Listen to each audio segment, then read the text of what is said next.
Hello everybody, this is Dr. Bob DiMaria with another episode of Ask Dr. Bob from Westlake, Ohio and Naples, Florida. And I bring that up because people watch my YouTube videos from all over the world and they're always surprised how close I am. And actually, we're close to anybody anywhere in the world. Let's get right to it.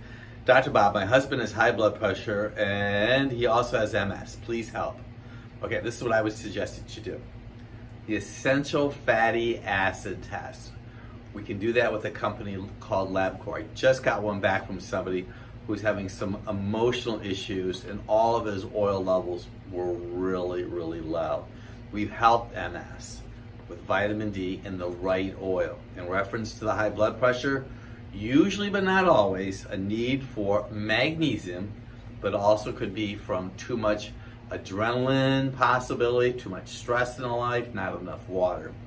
Dr. Bob, thank you for all your great advice. We're eating more vegetarian food. Lots of recipes call for tofu. We don't do tofu. I'm not even sure what your substitute would be for that. It's their protein, but we use a pea protein. So you might want to contact us for that. We use a pumpkin protein.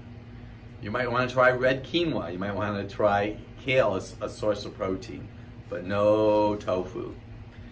Okay, Dr. Bob, how can I lower my blood pressure without drugs? Two things: more magnesium and reduce your stress level. Because see, when your adrenal glands are under stress and they release the hormones that get you going really fast, that's kind of what a beta blocker does. A beta blocker kind of slows down that release from those adrenal hormones. Magnesium, and you have to have the right kind of magnesium, by the way, because every magnesium is not the same. Eat more kale. Kale is a great source of magnesium. What should I do different after gallbladder surgery? Well, first I'd encourage you to get Dr. Bob's Guide to Prevent Surgery.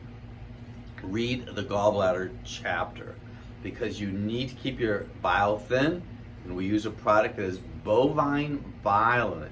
You want to take it every day forever and ever and ever, because when you don't have your bile, it's like they're taking away your dish detergent. Dr. Bob, I have MS.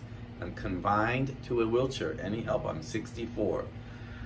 Just like I mentioned to the individual a little bit earlier, you really want to have your oil checked and your vitamin D checked, because those are usually very low or imbalanced, especially the oils, with patients with MS, and we have helped MS oftentimes have low progesterone.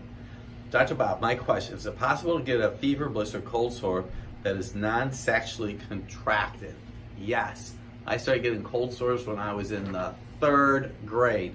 1962, and I've had them off and on ever since, but I use L-lysine and a product that has calcium. And anytime your calcium level goes low, you're going to probably end up getting one of those because it's a virus. We also use Agricept L, 10 drops a day, keeps those viruses away. Great questions. This is Dr. Bob DiMaria.